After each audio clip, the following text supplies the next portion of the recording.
Je suis rentré d'un voyage d'affaires pour trouver mes affaires dans des sacs poubelles à la porte. Ma mère se tenait là avec mes frères et sœurs, tu as 25 ans, sors maintenant. J'ai souri, je suis monté dans ma voiture et je suis parti. 6 mois plus tard, maman a envoyé 60 messages, où es-tu? Je m'appelle Léa Harrison et j'ai 25 ans.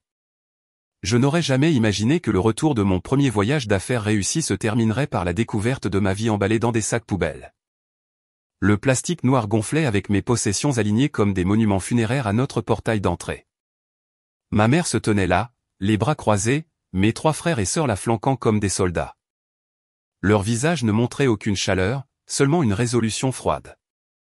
Le sourire que je portais depuis mon atterrissage s'est évaporé lorsque ma mère a prononcé ces mots cinglants, tu as 25 ans maintenant. Il est temps que tu sortes. Avant de continuer cette histoire, faites-moi savoir d'où vous regardez. Cliquez sur j'aime et abonnez-vous pour me rejoindre dans ce voyage de trahison familiale et de force inattendue. Grandir en tant que Benjamin de 4 enfants dans notre maison de banlieue de Chicago n'a jamais été facile. Mon père est décédé quand j'avais seulement 7 ans, laissant ma mère Sandra pour nous élever seuls.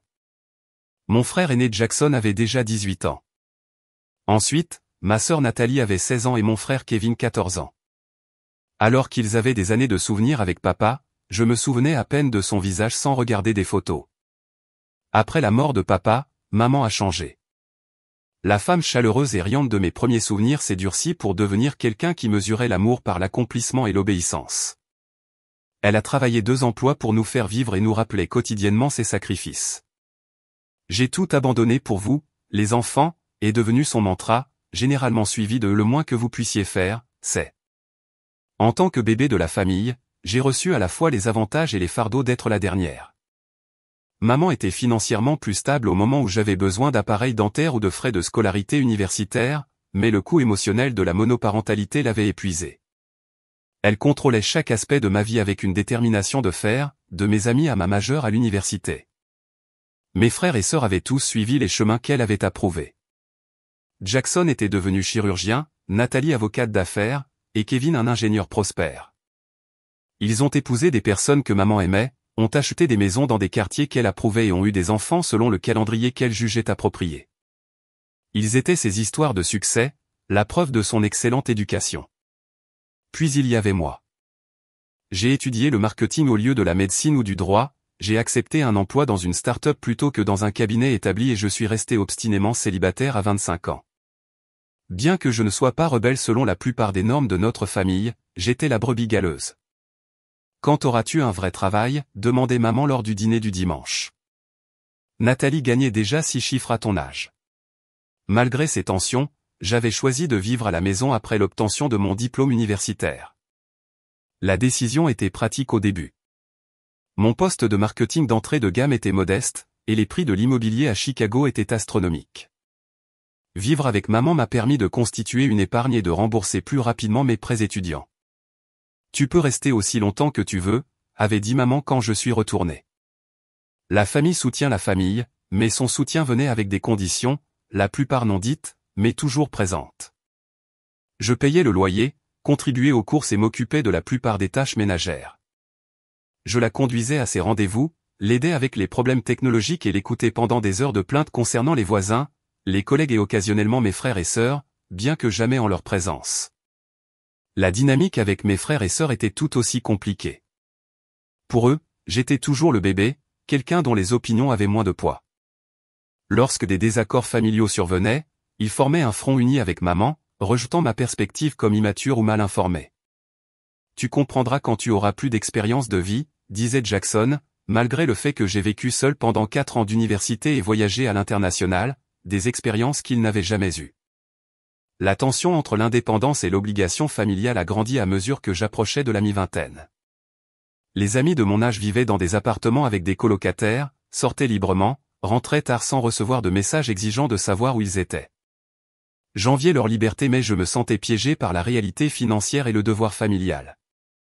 Puis vint l'opportunité qui, je pensais, pourrait tout changer.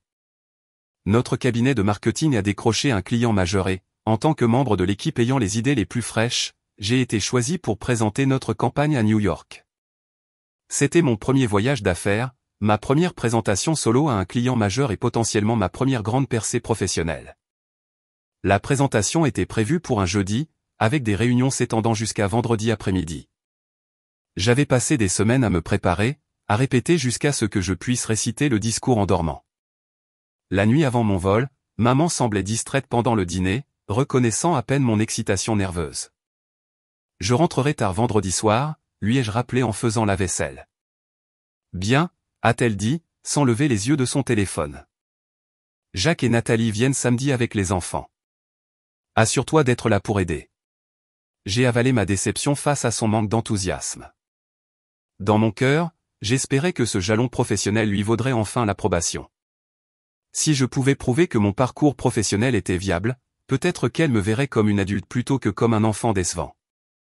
La présentation à New York a dépassé toutes les attentes. Les clients ont adoré notre campagne, demandant seulement des ajustements mineurs avant d'approuver le budget de 7 chiffres. Mon patron m'a invité à dîner ensuite, discutant d'une promotion et d'une augmentation potentielle si le projet était lancé avec succès. « Tu as un vrai talent, Léa », a-t-il dit.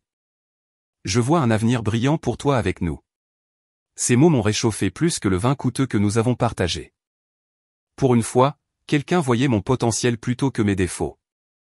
J'ai acheté de petits cadeaux pour tout le monde pendant mon temps libre limité, choisissant une écharpe en soie pour maman, des bières artisanales pour mes frères et un stylo de marque pour ma sœur. De petits jetons de succès, des offrandes de paix qui, je l'espérais, combleraient le fossé entre nous. Pendant le vol de retour, j'imaginais partager mon triomphe lors de la réunion de famille du lendemain. Peut-être que Jackson arrêterait enfin de demander quand je prévoyais d'avoir un emploi stable. Peut-être que Nathalie cesserait de me transmettre des offres d'emploi pour des postes administratifs dans son cabinet d'avocat. Peut-être que Kevin arrêterait de suggérer que je poursuive un master pour rattraper mes pairs. Surtout, je fantasmais sur la réaction de maman. Dans mon rêve, elle souriait fièrement, parlant de mon accomplissement à ses amis, voyant enfin que je traçais ma propre voie, juste sur un chemin différent de celui de mes frères et sœurs. J'étais loin de me douter que mon fantasme de validation familiale serait brisé quelques minutes après mon retour, remplacé par un cauchemar auquel je n'aurais jamais pu m'attendre. L'après-midi à Chicago m'a accueilli avec un temps de printemps parfait alors que mon VTC s'éloignait de l'aéroport international O'Hare. Le soleil réchauffait la ville après des semaines de pluie, ce que j'ai pris comme un bon présage. Les cadeaux que j'avais achetés étaient soigneusement rangés dans mon bagage à main, enveloppés dans du papier de soie de la boutique près de mon hôtel. Mes documents de présentation étaient en sécurité dans mon sac d'ordinateur portable, y compris le contrat signé qui transformerait le budget de mon département et, espérons-le, ma trajectoire professionnelle. J'ai envoyé un SMS à maman pour lui dire que j'avais atterri en toute sécurité et que je rentrais à la maison, mais je n'ai reçu aucune réponse. Ce n'était pas entièrement inhabituel, car elle manquait souvent des textos lorsqu'elle était engagée dans son club de jardinage ou ses activités d'église. Pourtant, une petite pointe d'inquiétude a scintillé en moi. Tout au long de mon voyage, la communication avait été minimale, mes messages de suivi étant accueillis par des réponses d'un seul mot ou rien du tout. À mi-chemin de la maison, mon téléphone a sonné avec le numéro de Jackson affiché à l'écran. Mon frère aîné m'appelait rarement directement, préférant communiquer via notre groupe de discussion familiale ou par l'intermédiaire de maman. « Bonjour », ai-je répondu, la curiosité se mêlant à une légère appréhension. « Où es-tu en ce moment ?» Son ton était sec et professionnel, la même voix qu'il utilisait probablement avec des patients difficiles. Mon vol a atterri en avance. « Tout va bien ?» Une pause s'est étirée entre nous, suffisamment longue pour accélérer mon rythme cardiaque. « Maman veut te parler quand tu rentreras. » Nous tous. « De quoi, quelqu'un est-il malade ?» L'alarme a remplacé la confusion. « Rentre juste à la maison, Léa. » Il a raccroché sans plus d'explication. Mon esprit a passé en revue les possibilités. Quelque chose était-il arrivé à l'un de mes neveux ou nièces? Maman était-elle malade? Un parent éloigné était-il décédé? Aucun de ces scénarios n'expliquait la froideur dans la voix de Jackson ou pourquoi nous devions tous me parler. J'ai essayé d'appeler Nathalie puis Kevin, mais aucun n'a répondu. J'ai envoyé des messages à notre groupe de discussion familiale pour demander ce qui se passait, mais je n'ai vu que des reçus rouges, pas de réponse. Le dernier message de ma mère, envoyé la veille au soir, semblait maintenant menaçant rétrospectivement. Nous devons discuter de certains changements à ton retour. Le chauffeur a remarqué mon agitation. Tout va bien, mademoiselle? Juste des histoires de famille, ai-je répondu, en essayant un sourire qui ressemblait plus à une grimace. Alors que nous tournions dans ma rue, le quartier paisible semblait inchangé. Des enfants jouaient dans les cours avant, des couples se promenaient, des chiens aboyaient et des retraités s'occupaient de leur jardin printanier. Notre modeste maison à 2 étages est apparue. Le revêtement bleu et la garniture blanche aussi familiers que mon propre reflet. Puis je les ai vus. Des sacs poubelles noirs, au moins une douzaine, bordaient l'allée près du portail d'entrée. 4 silhouettes se tenaient dans la cour. Leur posture raide et conflictuelle. Je les ai reconnus immédiatement. Maman dans son tablier de jardinage. Jackson dans ses vêtements décontractés du week-end. Nathalie dans une de ses tenues d'affaires impeccables. Bien que ce soit samedi, et Kevin dans le sweatshirt universitaire qu'il aimait porter les jours de repos. Tu peux t'arrêter ici, ai-je dit au chauffeur, ma voix distante à mes propres oreilles. J'ai payé rapidement, rassemblé mes bagages et je suis descendu sur le trottoir. Le chauffeur s'est éloigné, me laissant exposé devant le front uni de ma famille. Aucun d'eux n'a bougé pour m'aider avec mes sacs. Aucun d'eux n'a souri en guise de salutation. Que se passe-t-il, ai-je demandé en m'approchant lentement. Que sont tous ces sacs? Maman s'est avancée, la bouche serrée en une ligne mince. Tes affaires sont emballées. Il est temps que tu trouves ton propre endroit. Le monde a basculé sous mes pieds. Quoi? Pourquoi? Nous n'avons jamais discuté de cela. Tu as 25 ans, a-t-elle continué comme si je n'avais pas parlé. Tous tes frères et sœurs étaient sur leur propre à 23 ans. Tu as dépassé ta bienvenue. Jackson a hoché la tête en signe d'accord. Il est temps que tu apprennes la responsabilité. L'ironie de sa déclaration aurait pu me faire rire dans d'autres circonstances. Je payais le loyer, je m'occupais des tâches ménagères, je travaillais à temps plein et je faisais progresser ma carrière. Selon toute définition raisonnable, j'étais déjà responsable. C'est insensé, ai-je dit, regardant de visage en visage, à la recherche de tout signe de chaleur ou d'explication. Je viens de rentrer d'un voyage d'affaires. Je n'ai nulle part où aller. Tu aurais dû mieux planifier, a fait remarquer Nathalie, regardant sa montre comme si mon sans-abrisme la mettait en retard pour un rendez-vous. Nous avons tous réussi à trouver des appartements juste après l'université. Avec le co-endossement des parents et l'aide à la compte, ai-je rappelé, la colère commençant à percer mon choc. Et des salaires de départ considérablement plus élevés dans des professions établies. Des excuses, a dit Kevin, secouant la tête. Tu as eu 3 ans pour régler cela. Je me suis tourné vers maman, espérant trouver une explication dans son expression. Pourquoi maintenant? Pourquoi aujourd'hui sans aucun avertissement? Je t'ai fait allusion pendant des mois pour que tu avances, a-t-elle répondu. Tu as choisi de ne pas écouter. Faire allusion n'est pas la même chose que donner un préavis, ma voix s'est élevée malgré mes efforts pour rester calme. Les gens normaux discutent des décisions importantes. Ils n'emballent pas les affaires de quelqu'un pendant son absence et ne les prennent pas en embuscade à leur retour. Ne hausse pas la voix envers ta mère, a prévenu Jackson, s'approchant. L'absurdité de la situation m'a frappé d'un coup. J'étais sermonné sur le respect tout en étant traité avec un manque de respect absolu. Ma famille avait attendu que je sois hors de la ville pour emballer mes affaires dans des sacs poubelles et m'expulser sans avertissement ni discussion.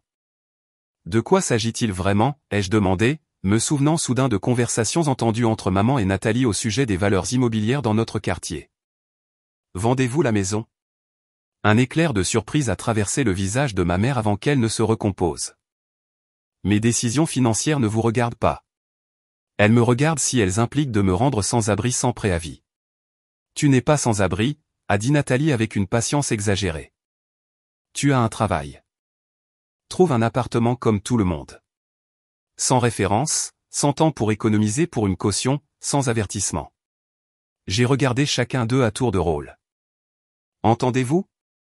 Qui traite sa famille de cette façon? Nous le faisons pour ton bien, a insisté maman. Tu dois te tenir sur tes propres pieds. En me coupant les jambes, ai-je rétorqué. Un voisin promenant son chien a ralenti en passant, regardant ouvertement notre confrontation. Mon humiliation s'est approfondie de voir cette trahison familiale témoignée par d'autres. C'est ridicule, ai-je dit, en baissant la voix. Rentrons discuter de cela comme des adultes.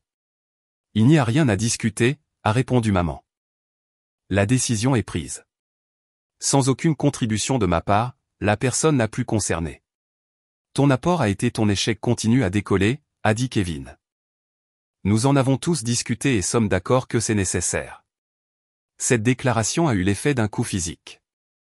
Ils avaient discuté de moi, me juger et déterminer mon sort sans que je le sache ou que je participe. Les cadeaux que j'avais apportés pour eux ressemblaient soudainement à des pots de vin pathétiques pour une affection qui avait déjà été retirée. Quand avez-vous emballé tout ça, ai-je demandé, en faisant un geste vers les sacs poubelles. Hier, a répondu maman. Jackson et Kevin ont aidé. Le moment n'était pas une coïncidence. Ils avaient délibérément attendu mon départ, incapables de défendre mon espace ou ma position dans la famille. Et qu'est-ce que je suis censé faire maintenant? Où suis-je censé aller ce soir? Tu devrais avoir des amis chez qui rester, a suggéré Nathalie, bien que son ton impliquait le doute que j'en ai. Ou prends un hôtel, a ajouté Jackson. Tu viens juste de rentrer de New York. Sûrement que tu peux te permettre une chambre pour quelques nuits. Il ne savait pas que l'entreprise avait payé mon hébergement à New York ou que mes modestes économies étaient réservées à d'éventuels frais de déménagement que j'avais prévu de discuter avec maman en temps voulu. Puis-je au moins entrer et trier ces sacs? Je doute que vous sachiez ce qui était important quand vous avez emballé. Tout est là, a dit maman fermement. Ta chambre a été vidée. La finalité de sa déclaration m'a serré l'estomac. Il m'avait effacé de la maison pendant mon absence, comme si je n'y avais jamais appartenu. Une colère rouge-feu a déferlé en moi, brûlant temporairement le choc et la douleur. 25 ans de sentiment d'infériorité, d'essayer d'obtenir une approbation qui n'est jamais venue, de marcher sur des œufs dans mon propre foyer, tout cela a culminé dans ce moment de trahison totale. Comment osez-vous, ai-je dit, ma voix basse et tremblante. Comment osez-vous tous vous tenir là à jouer les justes tout en faisant quelque chose d'aussi cruel? Dramatique comme toujours, a marmonné Nathalie. Dramatique? Je ris, ai-je dit sans humour. Vous m'embusquez après un voyage d'affaires. Vous jetez mes affaires dans des sacs poubelles et me dites que je suis sans abri avec effet immédiat. Mais c'est moi la dramatique. Nous savions que tu réagirais comme ça, a dit Jackson. C'est pourquoi nous l'avons fait pendant que tu étais parti. Vous voulez dire pourquoi vous avez attendu que je ne sois pas là pour me défendre? Ce n'est pas un comportement d'adulte responsable. C'est lâche. Le visage de maman s'est empourpré de colère. Ne nous parle pas comme ça après tout ce que j'ai fait pour toi. Que as-tu fait pour moi dernièrement, exactement? Maman me faisait payer un loyer, me faisait m'occuper de la plupart des tâches ménagères, critiquait mes choix de carrière, me comparait défavorablement à mes frères et sœurs à chaque occasion. Espèce d'ingrate, a-t-elle commencé, ingrate, les jeux interrompus. Je n'ai été que reconnaissante. Je t'ai remercié, aidé, soutenu émotionnellement et financièrement. J'ai avalé chaque critique, supporté chaque comparaison et je suis toujours venu avec amour et respect. La façade d'unité familiale a commencé à se fissurer lorsque ma mère s'est tournée vers Jackson. Je t'avais dit qu'elle rendrait les choses difficiles.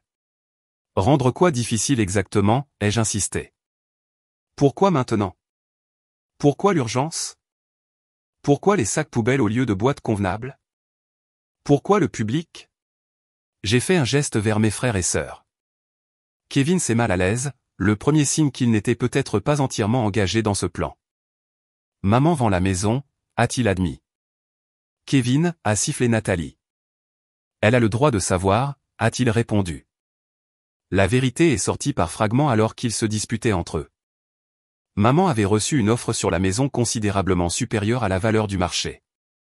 Les acheteurs voulaient une occupation immédiate. Au lieu de discuter de cela avec moi, elle avait décidé avec mes frères et sœurs que ma part de tout héritage ou de tout produit serait réduite pour compenser mon long séjour à la maison. Alors, c'est une question d'argent, ai-je dit, les pièces se mettant en place. Vous me poussez dehors pour vendre la maison et vous ne voulez pas que j'aie une part. Tu n'as pas contribué à l'hypothèque, a argué Nathalie. J'ai payé le loyer pendant 3 ans, ai-je rétorqué. Où est allé cet argent s'il n'a pas servi à couvrir les dépenses ménagères? Ton loyer couvrait à peine ta nourriture et tes services publics, a rejeté maman. Et le testament de papa? Je me souviens que l'avocat a expliqué que la maison était léguée à nous tous. J'étais peut-être jeune quand il est mort, mais je me souviens de ça. Des regards mal à l'aise sont passés entre eux. Ils espéraient que je n'oublierais pas ou que je n'affirmerais pas mes droits légaux. Tu poursuivrais ta propre mère, a demandé Jackson, incrédule. Tu déshériterais ta propre fille, ai-je répliqué. Nous étions arrivés à une impasse, debout dans la cour avant avec des voisins qui faisaient semblant de ne pas regarder.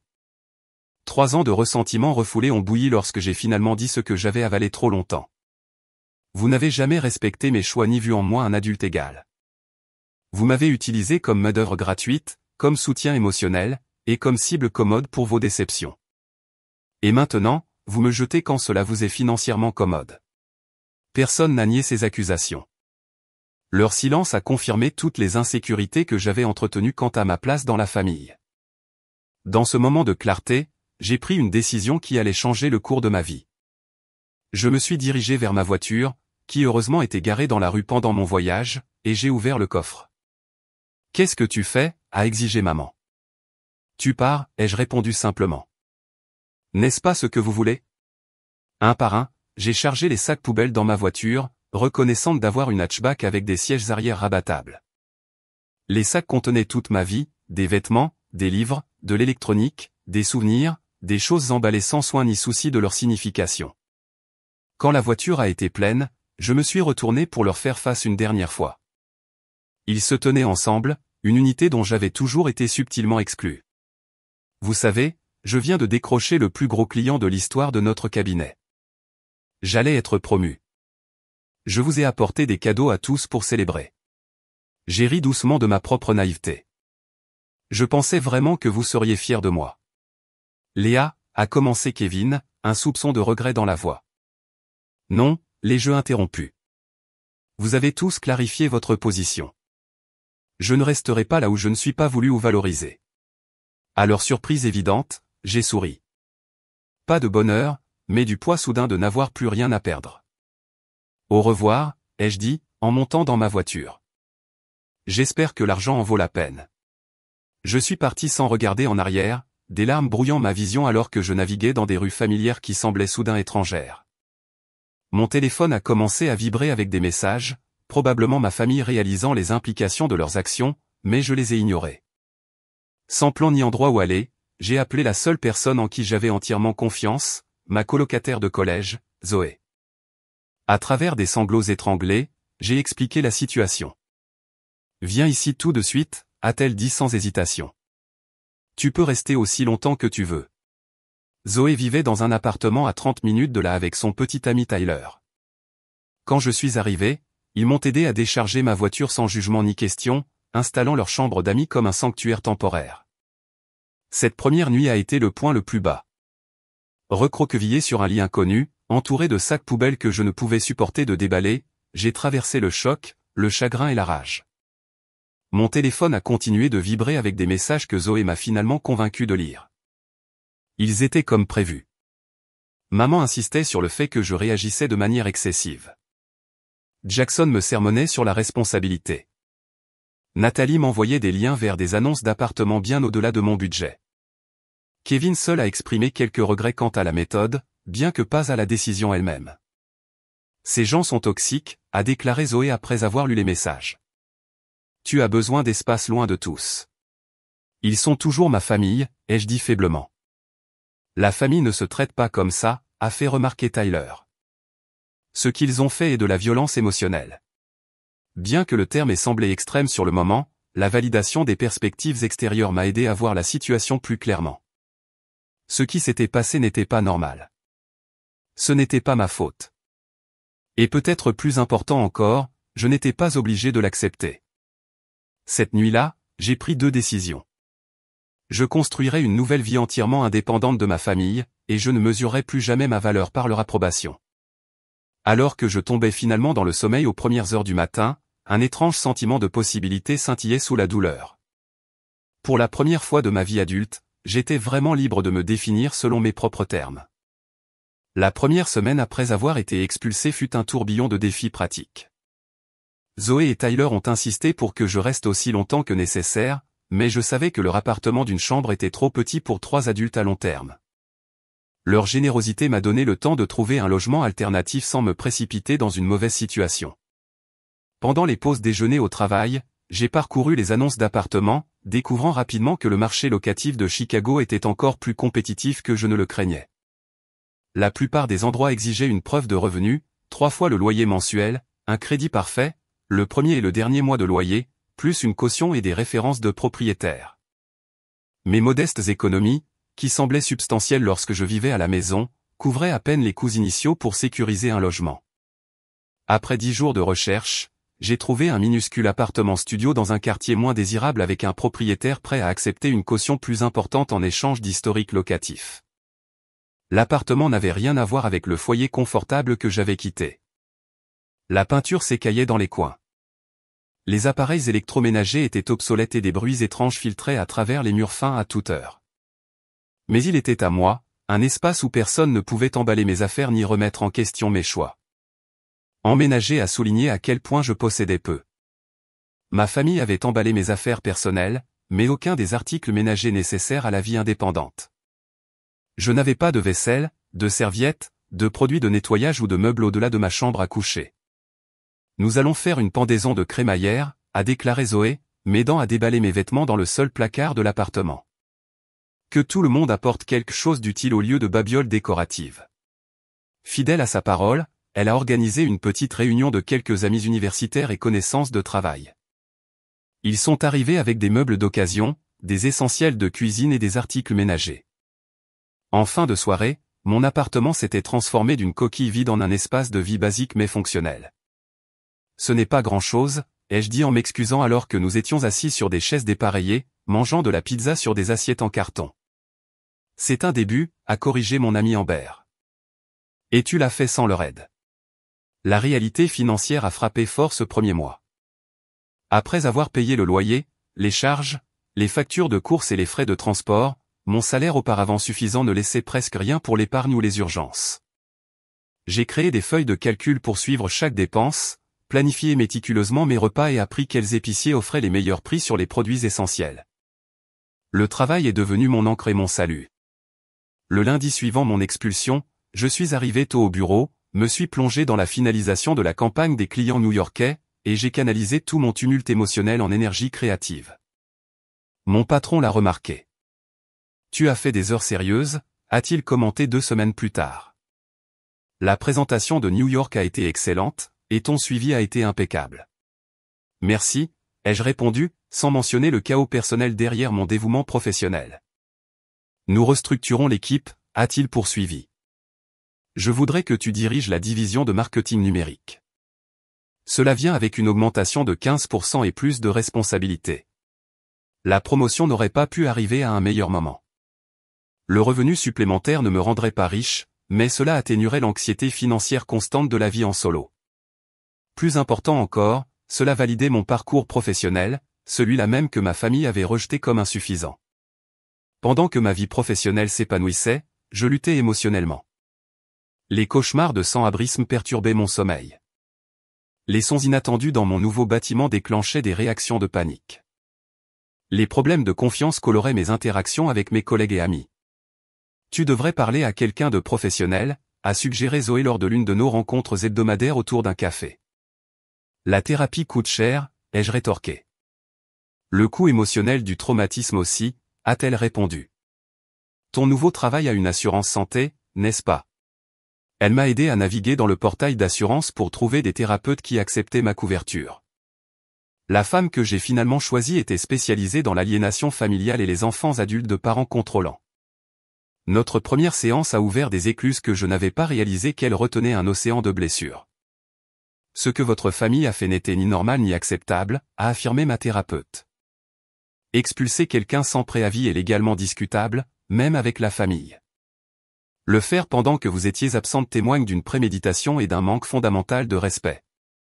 Les séances de thérapie hebdomadaires m'ont aidé à reconnaître les schémas de manipulation émotionnelle qui avaient défini mes relations familiales. J'ai appris des concepts comme le bouc émissaire, les enfants d'or et l'amour conditionnel. Lentement, j'ai commencé à reconstruire mon estime de soi, séparée de l'approbation familiale. Les compétences pratiques sont devenues un autre axe de ma nouvelle indépendance. Je n'avais jamais eu besoin de gérer certains aspects de la vie adulte en vivant à la maison. Maintenant, j'ai appris la plomberie de base, comment démarrer une voiture, des techniques de cuisine simple et des réparations domestiques.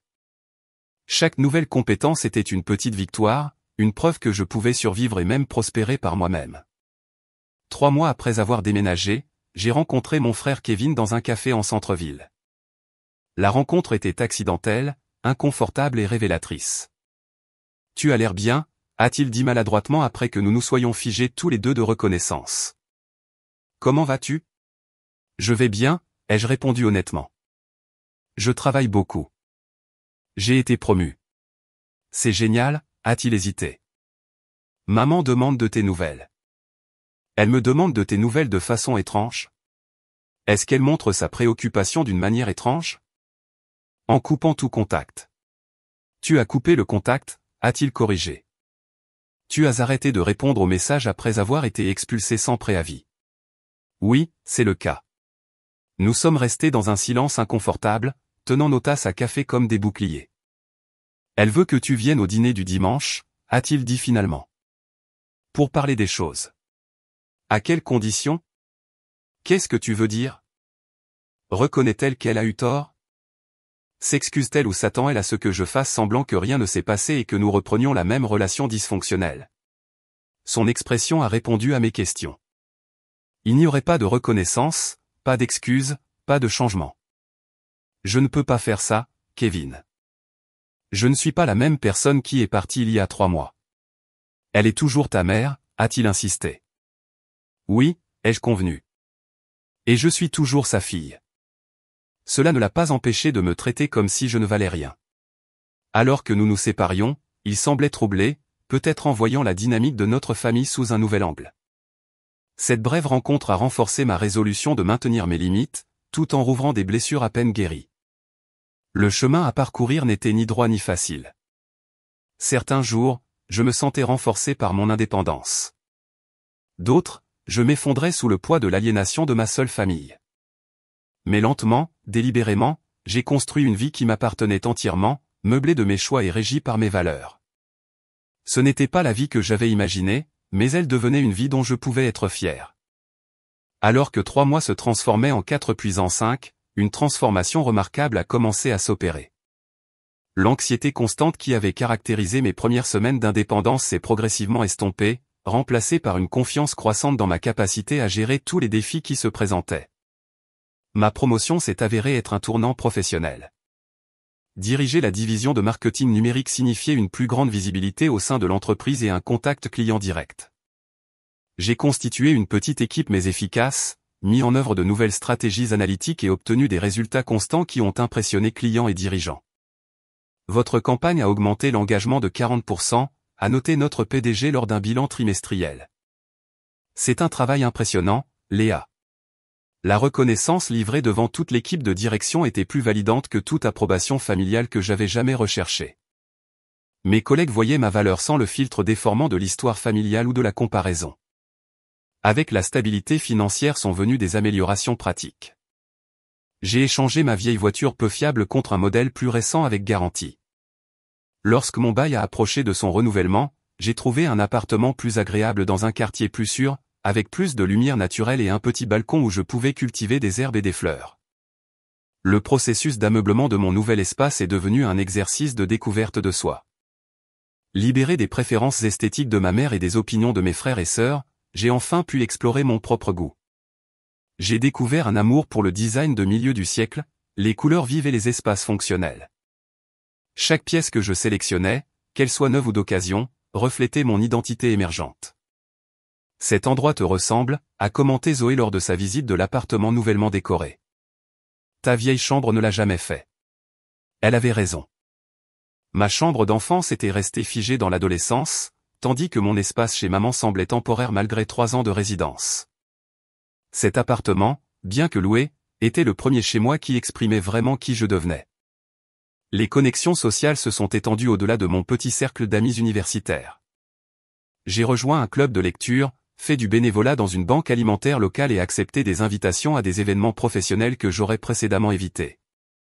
Grâce à ces activités, j'ai rencontré des gens qui me connaissaient seulement comme j'étais maintenant, pas comme la déception familiale ou la sœur Benjamin Choyer. Parmi ces nouvelles connaissances se trouvait Daniel, un graphiste qui collaborait avec mon équipe marketing sur des projets clients. Notre relation professionnelle a évolué en amitié et finalement en une romance prudente. Contrairement aux relations précédentes menées sous le regard scrutateur de ma mère, cette connexion s'est développée à son propre rythme, sans pression ni jugement externe. Parle-moi de ta famille, a demandé Daniel lors de notre 3e rendez-vous. C'est compliqué, ai-je répondu, puis j'ai partagé la version condensée des événements récents. Sa réponse a été d'un réalisme rafraîchissant. Ils ont l'air toxiques. Je suis désolé que tu aies vécu cela. Pas de défense de la loyauté familiale, aucune suggestion que j'avais dû faire quelque chose pour mériter un tel traitement, aucune pression pour me réconcilier, juste une simple validation de mon expérience et de mes sentiments. Les relations familiales saines de Daniel m'ont finalement offert une fenêtre sur ce à quoi pouvaient ressembler des dynamiques familiales fonctionnelles. Les dîners du dimanche chez ses parents m'ont montré le désaccord respectueux, le soutien inconditionnel et l'intérêt sincère pour la vie des autres. Le contraste avec ma propre famille était à la fois douloureux et instructif. Fin du compte. Mes séances de thérapie sont passées de la gestion de crise à une guérison et une croissance personnelle plus approfondie. Avec l'aide professionnelle, j'ai examiné les schémas d'enfance, reconnu les mécanismes d'adaptation malsains et développé des stratégies pour établir des limites dans toutes les relations. Vous avez fait des progrès remarquables, a observé ma thérapeute après une séance particulièrement perspicace. Vous brisez des schémas générationnels. Ce commentaire m'a profondément touché. Peut-être que la victoire la plus significative n'était pas le succès externe, mais le changement interne. La capacité de reconnaître et de rejeter les dynamiques dysfonctionnelles qui avaient façonné ma famille pendant des générations. Ce changement psychologique s'est manifesté de manière inattendue. Je suis devenu plus assertive au travail, proposant des campagnes audacieuses et défendant avec confiance mes idées. J'ai développé des limites plus claires avec mes amis, n'acceptant plus les plans qui drainaient mon énergie ou violaient mes valeurs. J'ai poursuivi des intérêts que j'avais précédemment abandonnés parce qu'ils n'obtenaient pas l'approbation familiale, redécouvrant mon amour pour la photographie et l'écriture créative. J'ai également pris la difficile décision de bloquer toute communication de ma mère et de mes frères et sœurs aînés. Après des mois de textos allant de la culpabilisation à l'hostilité ouverte, j'ai reconnu que chaque interaction réinitialisait ma guérison émotionnelle. Kevin est resté l'exception, ses messages étant passés de tactiques de pression familiale à de véritables tentatives, bien qu'awkward, de connexion indépendante. 5 mois après avoir été expulsé, j'ai assisté à une conférence de marketing où j'ai retrouvé de manière inattendue Madame Reynolds, mon professeur de journalisme au lycée. Elle avait toujours encouragé mon écriture et ma pensée créative lorsque d'autres adultes se concentraient uniquement sur mes performances académiques par rapport à mes frères et sœurs. Léa Harrison, quelle merveille de vous voir, m'a-t-elle salué chaleureusement. Êtes-vous toujours dans le marketing? Notre conversation autour d'un café a révélé qu'elle avait toujours vu en moi un potentiel que ma famille avait manqué ou rejeté. Sa foi en mes capacités avait été sincère plutôt que conditionnelle. Une expérience rare dans mes années de formation. Vous avez toujours eu une perspective unique, m'a-t-elle dit. Je ne suis pas surprise que vous ayez trouvé le succès selon vos propres termes. Cette rencontre fortuite m'a incité à contacter d'autres personnes qui pourraient vivre une aliénation familiale ou lutter pour leur indépendance. J'ai commencé un blog partageant des conseils pratiques pour les jeunes adultes qui s'établissent sans soutien familial, couvrant des sujets allant de la budgétisation à la résilience émotionnelle. Le blog m'a connecté à une communauté en ligne de personnes partageant des expériences similaires. Les commentaires et les messages affluaient de lecteurs qui trouvaient une validation dans mon histoire et de l'espoir dans mes progrès. Ce qui avait commencé comme une catharsis personnelle s'est transformé en une plateforme significative de soutien mutuel et de conseils pratiques. Votre article sur les stratégies d'adaptation pendant les fêtes m'a littéralement permis de passer Noël, a écrit une lectrice. Pour la première fois, je ne me suis pas senti coupable de protéger ma paix. En aidant les autres, j'ai continué ma propre guérison. Le blog a créé un espace pour traiter mes expériences, transformer les souvenirs douloureux en leçons utiles et m'a entouré d'une communauté qui comprenait sans explication. Alors que la période de 6 mois de mon indépendance forcée approchait, j'ai réalisé que la famille qui m'avait rejeté m'avait involontairement fait le plus beau cadeau, l'opportunité de découvrir ma force, de remodeler mon identité et de construire une vie alignée avec mon moi authentique. Le voyage avait été douloureux, mais la destination s'avérait valoir chaque étape difficile. Exactement 6 mois après avoir trouvé mes affaires dans des sacs poubelles, mon téléphone a commencé à vibrer de notifications. Les messages de ma mère ont afflué, d'abord 1, puis 5, puis des dizaines d'autres tout au long de la journée. En soirée, j'avais reçu exactement 60 SMS d'elle, allant d'accusations à des supplications. Où es-tu? Pourquoi ne réponds-tu pas? Après tout ce que j'ai fait pour toi, j'ai besoin de te parler. C'est une urgence. S'il te plaît, appelle-moi. Le dernier message, envoyé à 23h30, avait une tonalité différente. J'ai fait une erreur. J'ai besoin de ton aide. Contre l'avis de ma thérapeute et mon propre jugement, je les ai tous lus. Quelque chose s'était manifestement passé, quelque chose d'assez significatif pour briser la fierté et le déni de ma mère. Malgré tout, l'inquiétude a scintillé sous mes défenses soigneusement construites. J'ai appelé Kevin le lendemain matin, choisissant le frère qui avait montré au moins un minimum de regret quant à la façon dont les événements s'étaient déroulés. « Qu'est-ce qui se passe avec maman ?» ai-je demandé quand il a répondu. Son soupir lourd a traversé le téléphone. Elle a tout perdu. L'histoire est sortie par fragments, chacun plus incroyable que le précédent. Maman avait effectivement vendu la maison familiale, recevant une somme substantielle qui aurait dû sécuriser sa retraite. Au lieu d'investir judicieusement, elle avait confié la totalité du montant à un conseiller financier présenté par une connaissance de l'Église. C'est une arnaque, a expliqué Kevin. Le type a disparu avec son argent et celui d'au moins 10 autres victimes. C'est terrible, ai-je dit, sincèrement sympathique malgré notre histoire. Mais pourquoi me contacter maintenant? Où sont Jackson et Nathalie? Une autre pause. Il ne lui parle plus. Quoi? Pourquoi? Elle nous a promis à chacun une part des produits de la vente de la maison. Jackson avait déjà versé un acompte sur une propriété de vacances basée sur cette promesse. Nathalie avait prévu une rénovation de maison. Et toi? J'étais plus prudent, a-t-il admis. Mais je suis toujours en colère. Elle a pris des décisions sans nous consulter, puis a tout perdu. L'ironie n'a pas échappé à mon attention. Ma mère m'avait exclu des décisions concernant ma propre situation de vie et ressentait maintenant la piqûre d'un traitement similaire de la part de ses autres enfants. Il y a plus, a poursuivi Kevin à contre-cœur. Elle n'a nulle part où aller. Les nouveaux propriétaires ont pris possession de la maison la semaine dernière. Elle logeait dans un motel, mais ses fonds s'épuisent. Où s'attend-elle à aller? Elle a mentionné ton nouvel appartement. Une vague de froide incrédulité m'a submergé après m'avoir jeté dehors sans préavis. Le plan de ma mère était de venir vivre avec moi. L'audace était à couper le souffle. Cela n'arrivera pas, ai-je dit fermement. Je sais, a convenu Kevin, me surprenant. Ce serait déraisonnable après tout. Mais elle a besoin de quelque chose, Léa.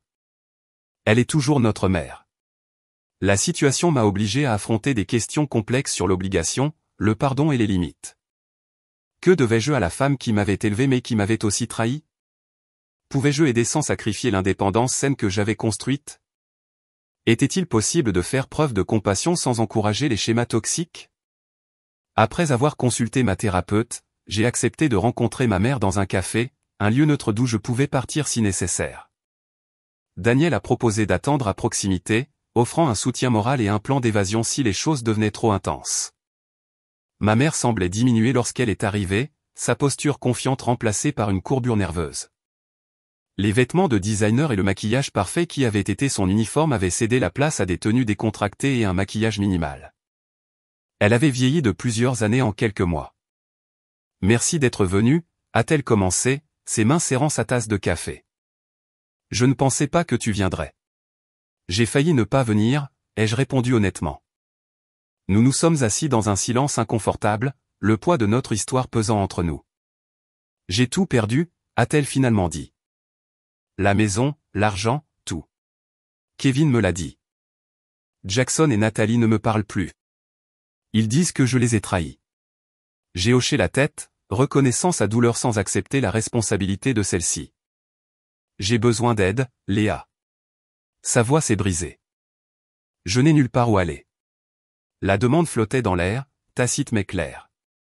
Elle s'attendait à ce que moi, l'enfant qu'elle avait jeté, je la sauve. 6 mois plus tôt, j'aurais peut-être accepté immédiatement, désespéré de son approbation et d'une chance de prouver ma valeur. Maintenant, je voyais la situation avec une douloureuse clarté. Comprends-tu ce que tu m'as fait? Ai-je demandé calmement. Elle a cligné des yeux, visiblement préparée à cette réponse. J'essayais de t'aider à devenir indépendante. En me jetant dehors sans préavis, en emballant mes affaires dans des sacs poubelles pendant mon absence, en m'embusquant avec toute la famille comme témoin de mon humiliation. J'ai peut-être mal géré les choses, a-t-elle concédé, mais mes intentions étaient bonnes.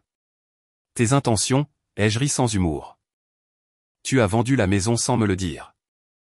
Tu avais prévu de réduire mon héritage. Tu m'as traité comme une gêne plutôt que comme ta fille. Des larmes ont rempli ses yeux. J'ai fait des erreurs. Oui, ai-je convenu.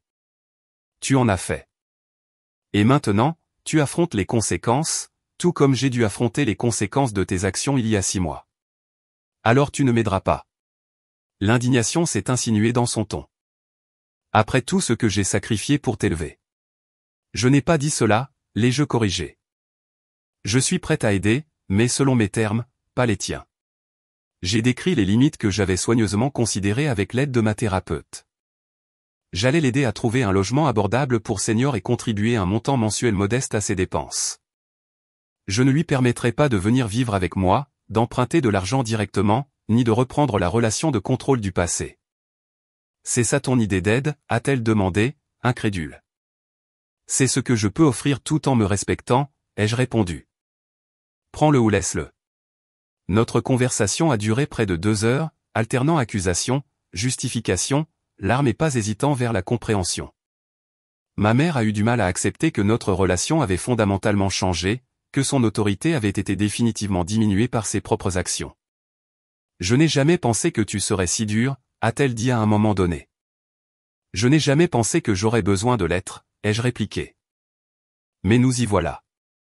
À la fin de notre réunion, nous avions riche d'un accord difficile. J'allais rechercher des options de logement et aider au processus de candidature.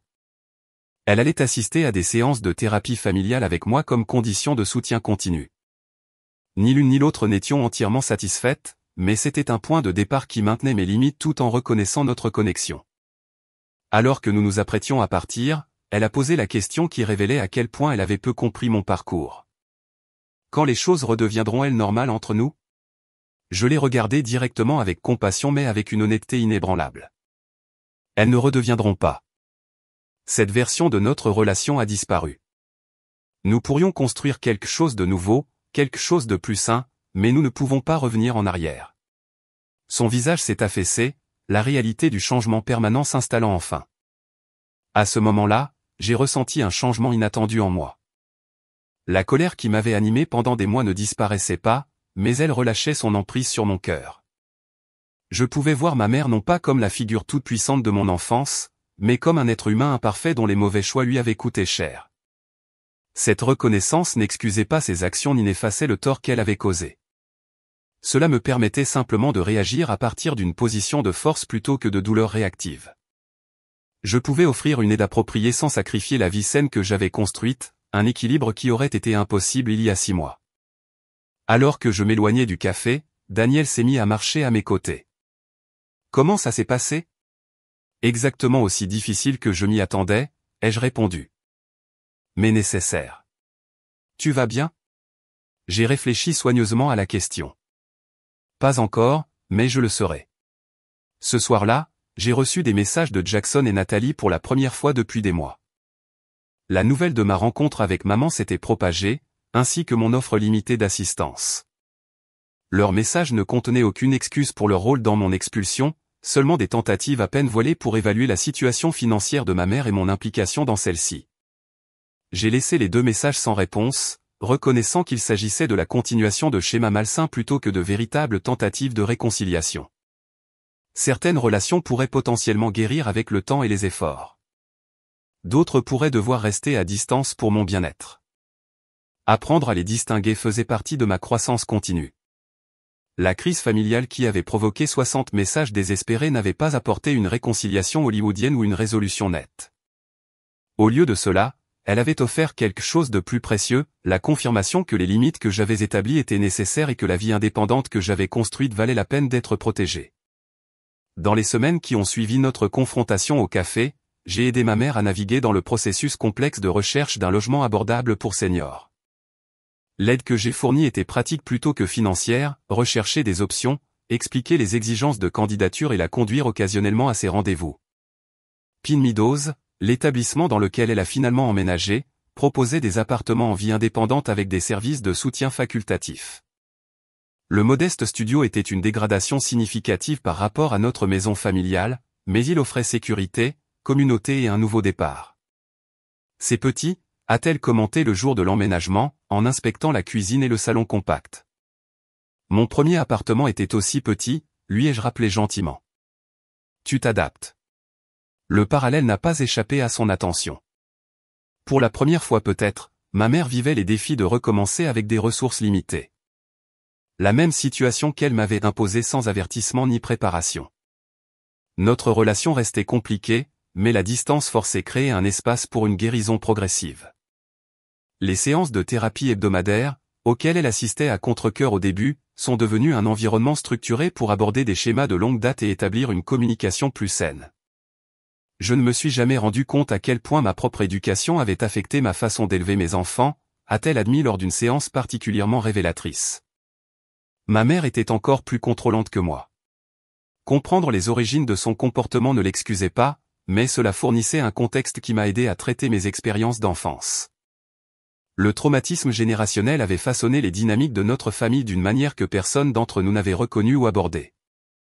Comme promis, j'ai contribué un montant mensuel modeste à ces dépenses, soigneusement calculé pour fournir un soutien nécessaire sans sacrifier ma propre sécurité financière. L'accord a été formalisé par l'intermédiaire de notre thérapeute, établissant des attentes et des limites claires des deux côtés. Mes relations avec mes frères et sœurs ont évolué sur des chemins différents. Kevin et moi avons reconstruit une connexion prudente, nous rencontrant occasionnellement pour prendre un café et maintenant une communication par SMS. Il s'est excusé pour son rôle dans mon expulsion et a reconnu que cela avait ouvert la porte à une possible réconciliation. J'aurais dû te défendre, a-t-il dit lors d'une de nos rencontres. Je savais que c'était mal. Pourquoi ne l'as-tu pas fait, ai-je demandé. Pas de manière accusatrice, mais avec une curiosité sincère. C'était plus facile de suivre, a-t-il admis. J'ai toujours fait ce que maman et Jackson pensaient être le mieux, même quand j'étais en désaccord. Son honnêteté a révélé des schémas que je reconnaissais de ma propre expérience. Les dynamiques complexes qui avaient façonné tous nos choix et réactions. À travers nos conversations, nous avons tous deux acquis des aperçus du système familial qui nous avait contraints de différentes manières.